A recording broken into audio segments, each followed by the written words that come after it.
The strongest man in the world, Edward Newgate, Whitebeard. He has changed everything that we've seen so far about a leader in the One Piece TCG. How's it going, everybody? My name is Ryan, aka Blackbeard, and today, well, Blackbeard TCG. I'm not Blackbeard, I'm Blackbeard TCG. But in today's video, we will be talking about the new leader reveal. Whitebeard is here. He is a red leader, as we all thought he would be if he was getting a leader because his character card is red. But here he is. And he is designed absolutely perfectly. If you guys know me, you guys know I'm a fan of cards that resemble their anime counterparts in terms of their design. It's why I love Red Green Trafalgar Law so much. You guys can check out my video in the card on the top right if you want to hear me talk about that. But this card encapsulates Whitebeard perfectly. The strongest man in the world. Out of every leader that's been revealed so far, every leader that we have in set 1 so far, they all have 5,000 power. How much power does our boy Edward Newgate have? 6,000, because he's the strongest man in the world with 6 life. But let's go ahead and read his effect, and shout outs to Russ Merrill, of course, for the translation. Edward Newgate is a leader, is one of the Yonko and Whitebeard pirates for his tags, but for his effect, at the end of your turn, this is not optional, you have to do it every turn. At the end of your turn, add the top card of your life to your hand. Yes, he is a ticking time bomb. This encapsulates Whitebeard perfectly for the Summit War, for the Marineford arc, because we know that he was on borrowed time. He's the strongest man in the world, but he's going to be taking damage every single turn due to this card effect. So as a result, obviously being in red, you're thinking, I got to play fast and I got to win fast. And luckily red has a bunch of rush cards like Zoro and Sanji and things like that. You have things like Diablo Jump where you'd be able to skip past blockers and just go for face. So I feel like red would be perfect for this type of leader. Now, there's a couple things that I do want to discuss. How are people going to play this? Of course, we know that you ideally want to be aggressive, but how are people going to be playing on the defensive end? Are we going to see some more draw power cards? What other cards are we going to see in this set? I'll talk about that a little bit later. But are people going to have a lot of blockers on board? Because you definitely want to stop your opponent from hitting you, because you're essentially hitting yourself once every single turn. So you want to mitigate that. Are you going to be playing a lot of 2K counters? Because you want to make sure that you're able to block in that sense. You're already at 6,000, so your opponent's already going to have to calculate to have some more resources to try to swing at the leader. No more of the days where there's 4K power cards and you just attach one Dawn and they swing. No, that's not good enough. You're going to have to attach one more if you want to swing at this bad boy. So it's going to be interesting if people decide to play a lot more 2K counters to make it even more difficult in order to actually hit Whitebeard's face, so that way you can continue to scale up and get to the point where you can get your 9-drop on board. Now, by the way, speaking of the 9-drop, if you guys forgot, you guys can also check out my video on that. But let's go ahead and talk about that real quick. If you guys remember, the 9-drop, he has 10K power, and his effect is your leader will gain 2,000 power. So keep in mind, our leader is 6,000. It's going to go to 8,000 until the start of your next turn, which means that he's going to be very, very beefy, very, very tanky in order to get over until your next turn. So the goal, I just stuttered there because I'm getting so excited.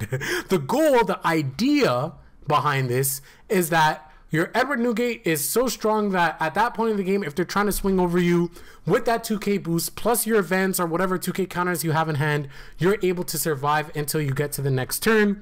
Because obviously, when this Whitebeard attacks, you get to kill one of your opponent's character with 3,000 power or less. And that's ideally when you want to try to go for game. We know the earliest you'd be able to play this card as well is turn 5, whether you go first or second.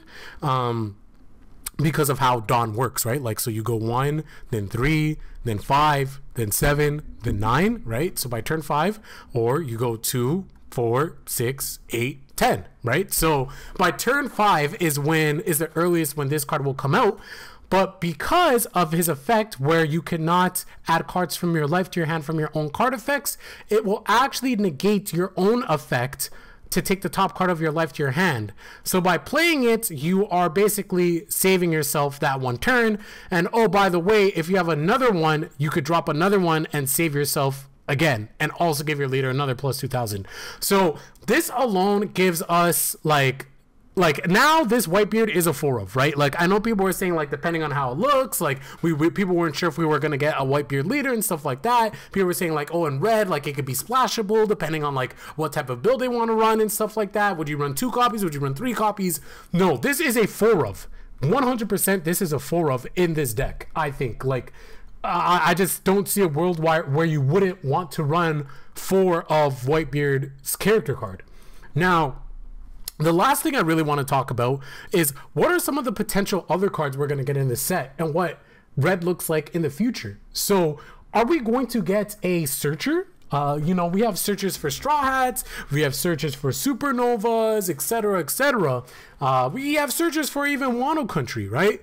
Are we going to get a searcher for the Whitebeard Pirates? I would like to see that, and I think that it would actually be very, very, very beneficial, very, very good to give consistency, because I feel like the character card Whitebeard is so important to this playstyle that you need to see it. Like, you really need to see this Whitebeard. So I wouldn't be surprised if we get some type of searcher, top 5, you know, like a Nami, like a Momonosuke, something where we can look at the top 5 cards, and then if you see this card, you want to get it.